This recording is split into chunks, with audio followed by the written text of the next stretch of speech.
சங்கீதம் 27:10. என் தகப்பனும் தாயும் என்னை கைவிட்டாலும் கர்த்தர் என்னை சேர்த்துக் கொள்வார். When my father and mother forsake me, the Lord will take me up.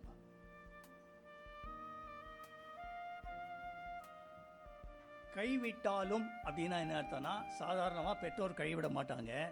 ஒரு வேலை விதமான சூழ்நிலை கைவிட்டு இருந்தாலும் ஆண்டவர் என்னை சேர்த்துக்கலாம்னு சொல்கிறான். இவனுக்கு பெற்றோரை பற்றி கொஞ்சம் இது இருக்குது. ஏன்னு சொன்னீங்கன்னா, இவனை ரேஷன் கார்டில் பேர் இல்லை போல் இருக்கு. இவனை 7 பேரோட நிறுத்திட்டார் அவங்க அப்பா, இவ்வளோதான்னு சொல்லிட்டு. அப்புறம் இன்னொருத்தன் யாராக இருக்கான்னு கேட்டு தான் இவன் வந்து அபிஷேகம் பண்ணப்பட்டான் இல்லையா. அதனால் அவங்க பெற்றோர் மேலே ரெண்டாவது வந்து ராஜாவாக்கிறேன்னு சொல்லி 4 வருஷம் கழிச்சு ஒரு நாள் லீவ் போடுறான். இன்றைக்கி ஆடுங்கள்லாம் வேறு யார்ட்டே கொடுன்னு சொல்லிட்டு நீ குரியர் வேலை செய்யுன்னு சொல்லிட்டு எடுத்துகிட்டு போய் உங்கள் அண்ணனுக்கெல்லாம் சோறு கொடுத்துட்டு வந்துட்டார் இல்லையா. அதான் என்னன்னு தெரியல. அவன் சொல்கிறான், அவர்கள் கைவிட்டாலும் ஆண்டவர் உன்னை கைவிடாதார். நல்லா தெரிஞ்சுக்கோ, என்ன பிரச்சனை வந்தாலும் ஆண்டவர் உன்னை கைவிட மாட்டார். இந்த நம்பிக்கை உனக்கு இருக்க வேண்டும். இதில் முக்கியமான காரியம் உன்னுடைய ஃபேத். அதில் ரொம்ப இம்பார்ட்டன்ட். ஆண்டவர் சொல்கிறாருன்னு சொல்லியிருந்தாக்கா நீங்கள் அதை விசுவாசிக்கலைன்னா, ஏன்னா இயேசு கிறிஸ்து பண்ணும்போது இன்வால்மெண்ட் உன்னுடைய இன்வால்வ் கேட்குறாரு. ஏன்னா ஒருத்தன் குருடன் வந்து நிற்கிறாங்க எதிர, அவனை பார்த்து கேட்டு உனக்கு நான் என்ன செய்யணும்னு கேட்குறாரு. அப்சல்யூட்லி ரெடிகுலஸ் கொஸ்டின் இல்லையா. ஆனால் உன்னுடைய இன்வால்மெண்ட் என்னென்னு, 38 வருஷம் வந்திருக்கேன், சொத்தமாக இருக்க வேண்டும் விரும்புகிறேன். அப்போது உன்னுடைய இன்வால்மெண்ட்டு, சில பேருக்கு இன்வால்மெண்ட் பண்ண முடியாத அவன் திமிர்வாதக்காரனாக இருந்தால் 4 பேர் கூட்டின்னு வந்த விசுவாச நிமித்தமாக ஆண்டவர் உதவி செய்வார். தட்ஸ் அ டிஃப்ரெண்ட் ஸ்டோரி இல்லையா. அப்போது நம்முடைய வாழ்க்கையிலே ரொம்ப முக்கியம். ஆண்டவர் பல விதத்திலே அநேகத்தை சொல்கிறாருன்னு அவனை கைவிட மாட்டாங்க. யாகப்பட்டு சொல்கிறாரு, நீ இந்த இடத்த விட்டு போகிற, நீ வந்து எல்லா இடத்துலையும் போய் சாப்பிட்டு திருப்தி ஆகி வரும் வரைக்கும் உன்னை விட்டு அவனை விலகுவதும் இல்லை கைவிடுவதும் இல்லைன்னு சொல்கிறாரு. ரைட். இதை சொன்ன நான் வார்த்தை உண்டு, அதை நிறைவேறும் நாள் வரை அதை நான் கைவிட மாட்டேன்றாரு இல்லையா. யோசுவாட்ட சொல்கிறாரு, மோசே செத்து போயிட்டான், பயப்படாத, நான் கூட இருப்பேன். இந்த வேதத்தில் இருக்கிற வசனம் கவனமாய் கேட்டு அதை இப்படி செய்யுங்க. ரொம்ப முக்கியம் என்னென்னா, வாழ்க்கையில் நிறைய பேருடைய வாழ்க்கையில் சரியாக காரியங்கள் நடக்கிறது இல்லை, இடிச்சு நிற்கிறாங்க நிறைய இடத்துல பார்த்தா. அதுக்கு தான் டெஸ்டினி ஹெல்பர்ஸை வச்சிருக்கிறாரு. காரணம் என்ன தெரியுமா? ஆண்டவர் சொல்கிறாரு, கவனமாய் கேட்டு அதன்படியே செய்யணும். அதில் ஒன்றும் ரிலாக்ஸேஷன் கிடையாது. 8வது வசனத்தில் சொல்கிறாரு, நீ வந்து கவனமாய் கேட்டு அது இப்படி செய்தால் ப்ராஸ்பெரிட்டி உன்னை தேடி வரோன்றாரு. நீ வீட்டில் போய் படித்து பாருங்கள். நீ ஞானவாடி ஆடுவா, நீ பெரிய ஆள் ஆடுவான்னு சொல்கிறாரு இல்லையா. அப்போது இயேசு கிறிஸ்து இந்த உலகத்தில் வந்த நோக்கம் வந்து, you wanted to meet people. இருளில் இருக்கிற ஜனங்கள் பெரிய வெளிச்சத்தை கண்டான்னு தான் வராரு. ஆனால் அப்படி செய்யலை இல்லையா. அப்போது எருசலேமே, லூக்கா 13:34, எருசலேமே எருசலேமே, கோழி தன் குஞ்சுகளை சிறையில் கீழே கூட்டி சேர்க்கும் வண்ணம் நான் உன் பிள்ளைகளை சேர்த்துக்கொள்ள மனதாக இருந்தேன், உனக்கும் மனது இல்லாமல் போயிட்டு. ஆண்டவர் சொல்கிறாரு, நான் உன்னை கைவிட மாட்டேன், உன்னை பிடிச்சிக்கிறேன் கடிச்சிக்கிறேன்றாரு. இவன் சொல்கிறான், வானாயா நானே பார்த்துக்கிறேன்னு. அப்போது இயேசு கிறிஸ்து உலகத்தில் இருந்த நாட்களில் நிறைய பேருடைய வாழ்க்கையில் அற்புதம் செய்த உடனே பரிசேயருக்கு எல்லாம் வந்து விழுறான் மேலே. நான் ஏன் அற்புதம் செய்கிறேன், ஞாயிற்றுக்கிழமை அற்புதம் செய்கிறேன், அது செய்கிறேன்னு. ஏன்னா அவனுக்கு தெரிஞ்சது அவன் சொல்கிறான் இல்லையா. அவனுக்கு வேண்டியதெல்லாம் நீண்ட அங்கே போட்டு அதில் பார்வையிலேருந்து வணக்கணும் ஒன்றும். அப்போது வேதம் சொல்லுகிறது, யோவான் 9:35 எல்லாரும் அவனை பற்றி கேட்குறாங்க, இது யார்ப்பா செய்யுதுன்னு. அவன் சொல்லிட்டான், once I was blind but now I see this one thing I know, God in his mercy pardoned me and from sin he set me free, once I was blind. ஒரு நாள் குருடானதை பார்க்குறான்ப்பா, அவ்வளோதான் பார்த்து இயேசுதான் செய்தார். உடனே எல்லாம் படுத்து தள்ளி விட்டாங்க. அவர்கள் எல்லாரும் அவரை தள்ளி விட்டார்கள் என்றது உடனே அவரை கூப்பிட்டு அவரோட சேர்த்து கொண்டானான். இன் அதர் வேர்ட் சொல்ல போனால், ஜீசஸ்க்கு வேஸ்ட் பேஸ்கெட் பேப்பர் பேஸ்கெட்டே இல்லை, டம்ப் பண்ணி போடு அப்படின்னு போட மாட்டேன் இல்லையா. அப்போது உடைய வாழ்க்கையில் அது ரொம்ப முக்கியமான காரியம். ஏன் தேவன் என்ன செய்கிறார்? அப்போ கைவிடாது இருக்கான்றாரு. மக்கள் தத்தளிக்கிறாங்க, அடுத்த ஸ்டெப் எங்கே தெரியல, ஒரே குழப்பம். நமக்கு தெரிஞ்ச அளவுக்கு நம்ம ஜெபிக்கிறோம், ஒன்றும் வந்து மெட்டீரியலைஸ் ஆகலையா, என்ன செய்கிறாரு? ரைட். ஆனவர் என்ன அமைதியாக மௌனம் சாதிக்கிறாரா? உன் வாழ்க்கையிலே நல்லா கவனிங்க, நீ உன்னுடைய நினைவின்படி செய்யும் காரியங்களின்படி உன்னை பிரியப்படுத்த அவர் பதில் கொடுக்க மாட்டார். நல்லா தெரிஞ்சுக்கோங்க. முதல் வார்த்தை, நீ ஒரு படம் வந்துட்டு ஜீசஸ் இதை வந்து அப்ரூவ் பண்ணுங்க அப்படின்னு சொன்னீங்கன்னா பண்ண மாட்டார். அதில் உன்னை தேவனுடைய சித்தத்தினுடைய கிரியை மையம் இருக்கான்னு பார்க்கணும் இல்லையா. அப்போ வந்து அதை செய்ய மாட்டார். உனக்கு பிடிக்குதுன்றாலும் செய்ய மாட்டார் இல்லையா.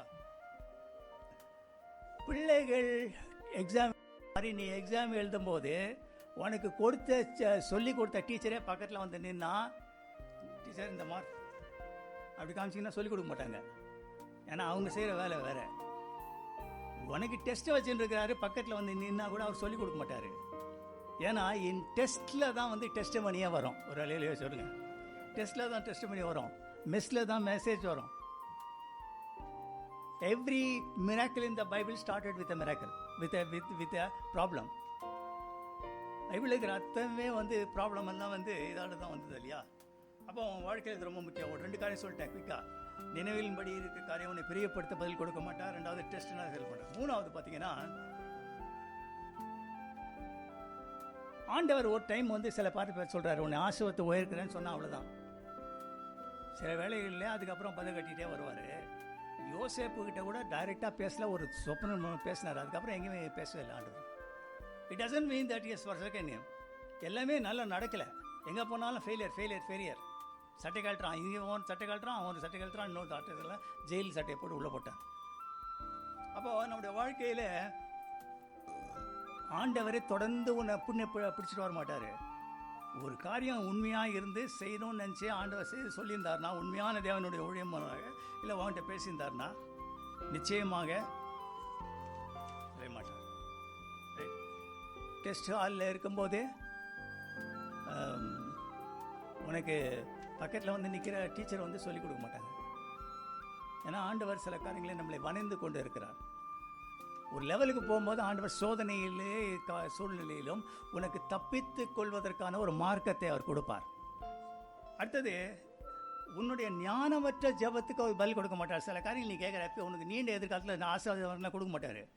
ஆண்டவர் கை விட்டார் பிரதர், நான் இதை கேட்டேன் பிரதர் கொடுக்கல. நீண்ட எதிர்காலத்தை பார்க்குறாரு இல்லையா?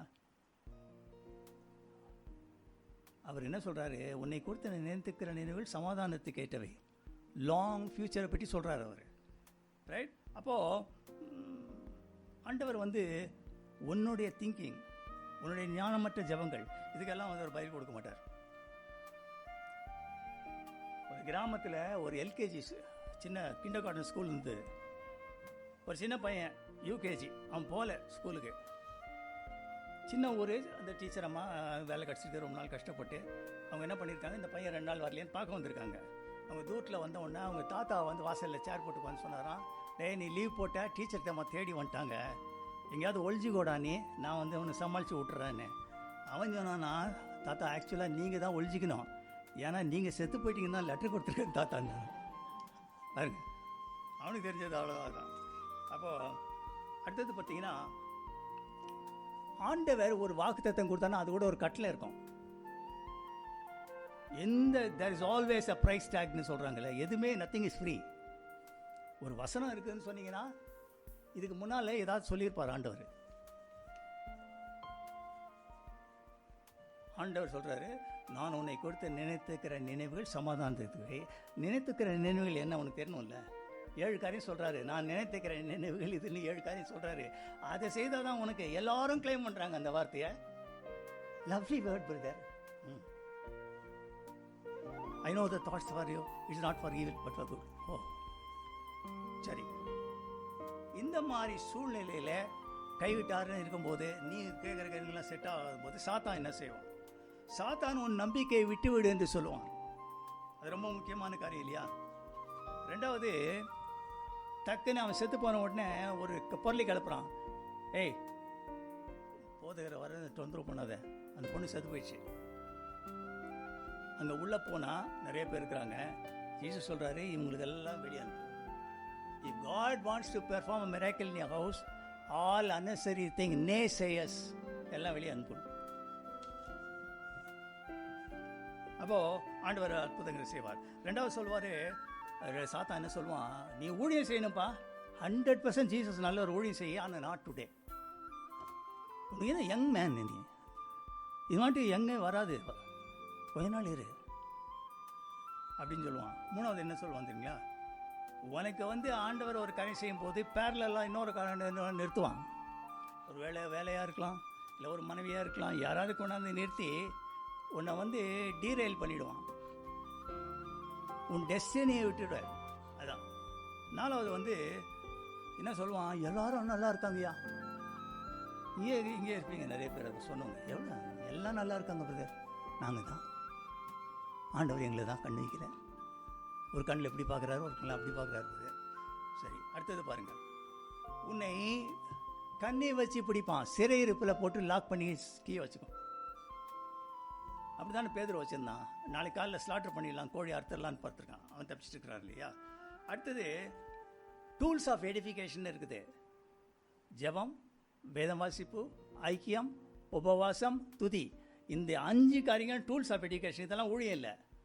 நீ வளர்ந்து வர்றதுக்கு பக்தி, விருத்தி, முயற்சிகள். இதை செய்யாத நிறுத்திடுவான். பண்ணினா அப்புறம் உன்னுடைய திரி மங்கலாக எரியும்.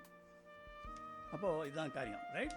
சரி, குயிக்காக 2-3 காரியம் சொல்கிறேன் பாருங்கள். யார் யார் எப்படி எப்படி கைவிட்டு போனாங்க. ஆகாரை பற்றி சொல்லியிருக்கோம் இல்லையா, ஏற்கனவே வாசிருக்கோம். ஆபிரகாம் அதிகாலையில் எழுந்து ஒரு துருத்தியையும் தண்ணியும் கொடுத்து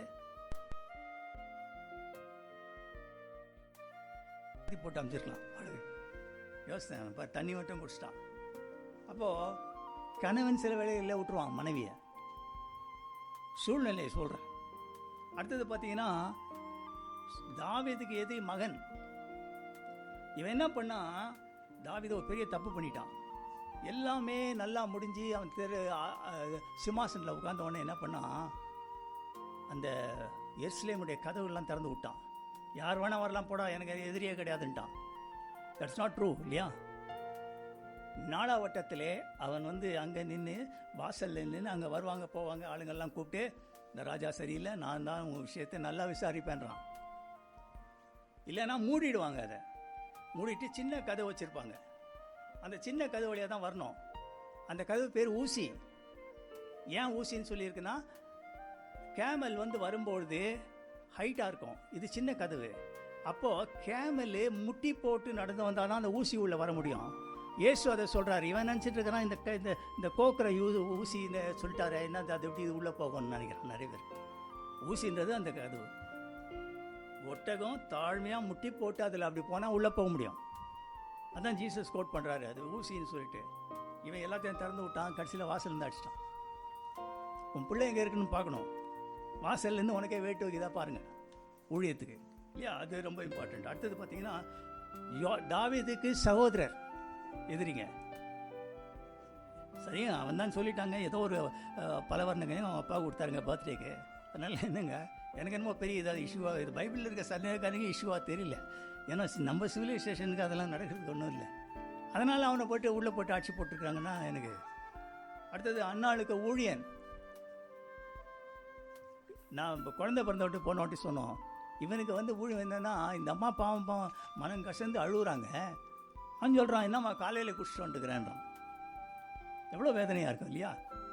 அப்போது நம்முடைய வாழ்க்கையில் எந்த விதமான ஆளுங்க, சகோதரி யாராக இருந்தாலும் நம்ம சுற்றி இருக்கவே நம்மளை வேதனைப்படுத்துவான், கைவிடுற மாதிரி இருக்கும். ஆனால் ஆண்டவர் உன்னை கைவிட மாட்டார். அல்லேலூயா. ஏன்னா ஆண்டவருக்கு தான் உன் பிரச்சனை தெரியும். ஏனென்றால் எல்லாரும் இயேசு கிறிஸ்துவை கைவிட்டு விட்டார்கள் என்று வேதம் சொல்லுகிறது. வேதம் சொல்லுகிறது மார்க் 14:50 எல்லாரும் அவரை விட்டு ஓடிவிட்டார்கள். ஏலோயி ஏலோயி லாமா சபக்தானின்னு சொன்னார். ஏன் ஆண்டவர் என்னை கைவிட்டு விட்டீர் என்று சொன்னார் இல்லையா. அப்போது இயேசு கிறிஸ்து தன் பாடுகளை பற்றி சொல்கிறாரு. நான் என் சரீரம் எடுத்து அப்பம் இது தண்ணி ரத்தம்னு சொல்கிறாரு. அவன் சொல்லிட்டான், இதெல்லாம் கடினமான உபதேசம், அவன்கிட்ட கூட இருக்கலாம், வீட்டுக்கு போயிட்டான். அப்போ இயேசு கிறிஸ்துவுக்கு இந்த டெசர்டேஷன் என்ன எல்லாம் தெரியும், கைவிட்டு போகிறதுனா எல்லாம் தெரியும், என்ன பண்ணுவாங்கன்னு தெரியும் இல்லையா. அப்போ நீ இதை அறிந்து கொள்ள வேண்டும். இதுக்கு 3 காரியங்கள் இருக்குது, நல்லா ஞாபகம் வச்சுக்கோங்க. இந்த மாதிரி சூழ்நிலை இருக்குது. ஒரு சைடில் நீ ஆண்டவர் பதில் கொடுக்கல, இன்னொட்டில் சாத்தான் ஒன்று இது பண்ணுறான். குடும்பாங்கத்தினரில் ரெஸ்பான்ஸ் ஜாஸ்தி இல்லை. 3 காரியம். முதல் காரியம், நமக்கு ஒரு நிலைவரமான ஆவி தேவை. இது நல்ல எல்லா விசுவாசங்களும் ஈஸியாக செய்யலாம். கம்பேஷன் சொன்னேன். அது கம்பேஷன் இல்லைன்னா நீங்கள் ஊழியமே செய்ய மாட்டீங்க, 100% செய்ய மாட்டீங்க. மற்றவனுடைய பிரச்சனையை நான் ஏன் பிரச்சனை நினச்சா தாங்க ஊழியம் செய்வேன், இல்லைன்னா எப்படிங்க. ரொம்ப கஷ்டமான ஒரு காரியம். ரைட். முதலாவது என்ன பண்ணோம், நிலைவரமான ஆவி. 2வது பார்த்தீங்கன்னா, இந்த டூல்ஸ் ஆஃப் எஜுகேஷனை விட்டுறக்கூடாது. துதிக்கிறது, ஜெபம் பண்ணுறது. ஏன்னா கோச்சிக்கிறாங்க இல்லையா, ஆண்டவரோட கோச்சின்னு ஒன்று, இனிமேல் ஒரு வாரம் ஜெபம் பண்ணவே மாட்டேன் அப்படி. அடுத்தது பார்த்தீங்கன்னா, 3வது, எந்த சூழ்நிலையும் கிறிஸ்துவின் அன்பை விட்டவனை பிரிச்சிடக்கூடாது. இந்த ஜீசஸே வேண்டாம், நான் முதலே நல்லா தான் இருந்தேன், அங்கே இருந்தவங்க நல்லா தான் இருந்தது, நான் இது பேர் வந்து ஏபிசின்னு வச்சுருக்கேன். இன்றைக்கி ஹாஸ்பிட்டலில் போனீங்கன்னா டாக்டர் நீங்கள் என்ன டாக்டர் சாப்பிடணுன்னா ஏபிசி அப்படின்றாங்க. என்ன தெரியுமா அது? ஆப்பிள், பீட்ரூட் அண்ட் கேரட்டு போட்டு மிக்சியில் அடிச்சு சிரப் ஊற்றி கொடுத்துட்றாங்க. அது கிளிக் ஆகிடுச்சு, எங்கே பார்த்தாலும் ஏபிசி. இந்த ஏபிசி ஞாபகம் வச்சுக்கோங்க. நீங்கள் நிலவரமான ஆவி வேணும், டூல்ஸ் ஆஃப் எஜுகேஷனை விட்டுறாதீங்க, எந்த சூழ்நிலையில் அனுபவிக்காதீங்க. ஏன்னு சொன்னீங்கன்னா ஜோர்தான் நதி வந்து ரெண்டாக பிரிஞ்சு ஒன்று வந்து சவக்கடல் ஆகிடுது. அப்படி ஆகிடக்கூடாது. உங்கள் லைஃப் ஸ்டாக்னேஷன் ஆகிடக்கூடாது. யாருக்கும் அந்த இடத்துல மீனும் இருக்காது, செடியாக இருக்காது, கொடியாக இருக்காது. உன் வாழ்க்கை அநேகருக்கு ஆசீர்வாதமாக இருக்க வேண்டும். வேதம் என்ன சொல்லுகிறது தெரியுமா? உனக்கு இருந்த கொஞ்சம் பலத்திலே என் கிரிகளை நீ மறுதலியாக இருந்தபடியா உனக்கு முன்பாக நான் திறந்த வாசலை வைக்கிறேன். ஆண்டவரை ஒரு நாள் நம்ம பார்ப்போம், முகமுகமாய் பார்ப்போம். அந்த நாளில் ஆண்டவர் நம்மளை பார்த்து மெச்சிக்கொள்வார். ஒரு மனுஷனுக்கு கட்டில் பிரச்சனை இருந்தது. ஒரு நாள் டாக்டர் சொன்னாராம், இந்த பிரச்சனை முந்தி பெரிய பிரச்சனை, இப்போ பிரச்சனை இல்லாத நம்ம ஹீல் பண்ணிடலான்னு. திருப்பி அட்மிட் ஆனான். அட்மிட் ஆகிட்டு திடீர்னு காலையில் நர்ஸு வந்து அந்த பேண்டேஜெல்லாம் அவுத்தாங்க. அவுத்த உடனே பார்த்தீங்கன்னா அந்த இடத்துல கண்ணு தெரிஞ்சிருச்சு. நர்ஸ் ஓடி வந்து அங்கே ஒரு பெரிய பூங்கொத்து இருந்தது. அதை காமிச்சோன்னா, பாருங்கள் இதாங்க ரோஸு, நீ பார்த்துட்டீங்களா இதான் ரோஸு? அவன் சொன்னான்னா, ரோஸு பூசு, I want to see the doctor. N doctor கண்ணை திறந்துட்டார், அவரை நான் பார்க்கணுன்னு சொன்னாங்க. ஒரு நாள் நம்ம பார்ப்போம் ஆண்டவரை, முகமுகமாய் சந்திப்போம். ஆண்டவர் உன்னை கைவிட மாட்டார். உன்னிடம் ஒப்புவித்ததை கடைசி நாள் வரை காத்துக்கொள்வார். வழுவாதபடி உன்னை காத்து உன்னை மகிமையுள்ள சந்தியானத்திலே மாசற்றவளாய் நிறுத்துவார். மனிதன் கைவிட்டாலும் ஆண்டவர் உன்னை கைவிட மாட்டார்.